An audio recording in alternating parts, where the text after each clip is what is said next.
Hello, Galaxy. I'm Chris Pirillo, and this is my view in Fewer Than Two. Is it just me, or is Apple being just a little bit hypocritical with the Vision Pro and the future idea of what work can be? You put the Vision Pro device on your face, and suddenly you're transported to the ether, where you're able to manipulate Windows and do your work anywhere on the planet. You can do your work anywhere. That's great.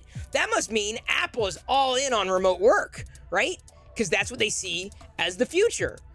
Remote work. Because why would they expect you to wear something like that in an office, in a cubicle, right? You feel me there? Does that make sense? I understand that. That makes sense. Being able to strap on a headset and be transport, whatever. I know they're calling it a spatial computing device, but it's a headset. Let's face it. That makes sense. But what doesn't make sense is that Apple is forcing its employees to be on site, to go through a commute, to sit in a cubicle, to be present with other people, physically present. So this is what doesn't square. You might say, well, Chris, of course they have to do it now because you can't be virtual. BS. That's BS. I've been virtual or remote since the mid-90s, since long before broadband was as prevalent as it is today. So that's BS. You can get things done without being in person.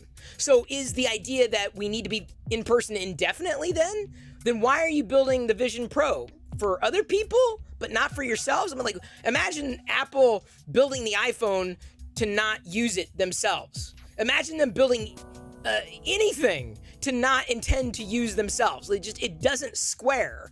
At this point, it doesn't make any sense to me, apart from seeing Apple as completely hypocritical. You're building for the future, but you're firmly planted in the past?